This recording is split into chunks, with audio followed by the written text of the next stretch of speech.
Hello people of the world, and welcome to today's episode of Coffee Chats with Jax. If you are just now joining in, I want to welcome you to my Be Free series, which I am doing on the book that I wrote titled Be Free, which is about my journey overcoming shame and depression and stepping into a life of freedom and grace and learning who Jesus is, and really through that we get to learn who we are. The chapter that I'm on today is called Insecure. Now, I've made a handful of videos this past year about body image issues and about eating disorders and unhealthy relationships with food. So I kind of debated on whether or not I wanted to make a video for this part of the book or if I wanted to just use one of the videos I made this year for it. Because to be honest with you guys, that's not a fun thing for me to talk about. In fact, I just started openly talking about it earlier this year, starting I guess like end of December, early January, because the truth is, I wrote this chapter called Insecure in my book, Be Free, about having body image issues growing up and being insecure, thinking that I had thunder thighs because some kid on the bus in middle school told me that I did, and I was comparing myself to other people. And I guess as a teenage girl, having body image issues today, unfortunately, is a little bit inevitable. We,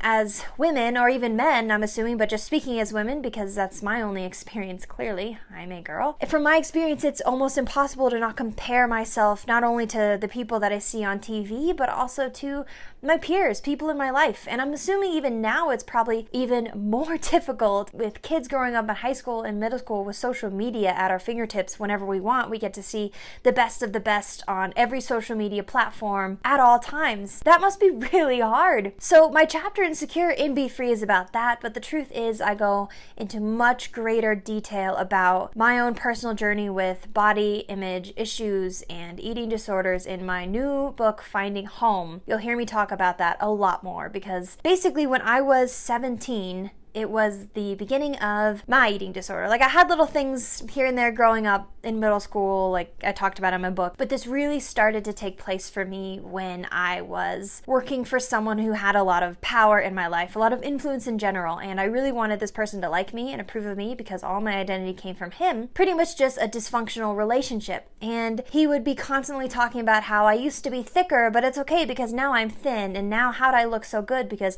I used to look a little chubbier or thicker, as he would say, but now look at me. And so I got those comments in my mind as okay, if you're thin, you were good enough. So what I would do is I would try and eat 2 bites of anything, or basically just trying to starve myself. I would never not eat anything. I kind of just survived off of cereal and apples with peanut butter on them. And that was it. And I would hide this thinking that I didn't want anyone to know. I was really ashamed and embarrassed about it. And I didn't even consider it in my mind to be a problem. It was just what was normal life for me. So fast forwarding, I guess 4 years later, up until last December, a friend actually called this out for me for the first time ever. You see, I came to this friend with wanting to talk about depression, talk about this darkness that was taking over my head, which is a story for another video, which I've again talked about before. I wanted to talk about that, and her response to me was, "Jackie, do you eat?"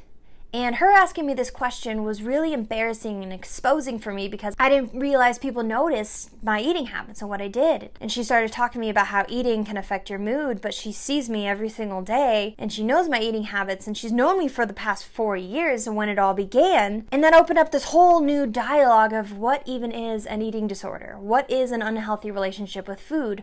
What does that look like and what do we do to combat it? And so this whole year, it's kind of just been me retraining my brain on seeing food as a nutrition, food as good for your body, food as fuel, food as we need it to have these thriving lives full of relationships and joy and careers and success. In order to have that, which I've always wanted, we need to do the simple tasks as far as feeding our body what it needs to survive, what it needs to feel good. Retraining our mind to not see food as something to be afraid of. This year, it's been a lot of counseling, mainly just been a lot of conversations with friends. The most helpful thing that I found as a tool this year to combat this was to talk about it with people that I trusted. That was the answer for me, because more often than not, I ran into people who had the same problems, the same questions in their mind, the same insecurities, the same body image issues. We're on the same team, and there's this lie out there in the world that's telling us that in order to be loved, we have to look a certain way. No matter how many times we skip a meal, no matter how many miles that we run, we're going to be stuck looking however we don't want to, thinking we're not going to be good enough unless we are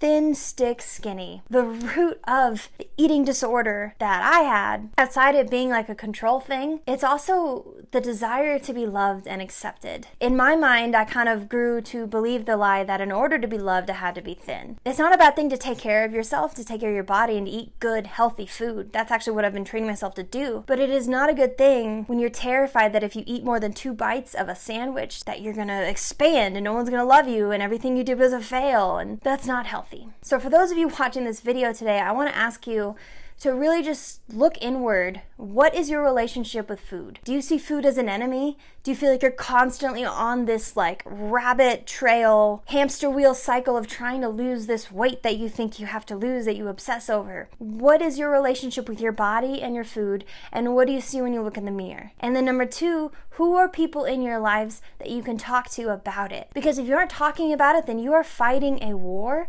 with one man on your team. The only way to fight a war is to have troops, battle, people behind you. You need to let other people into this with you so they can start combating the darkness, the lies, with truth of who you actually are. That's how I'm getting through it, and it's been bumpy. But I'm much better where I am right now than where I was last December when I initially began this self-reflecting process of body image. It's something that needs to be talked about, and there's no shame in it because I'm in it with you.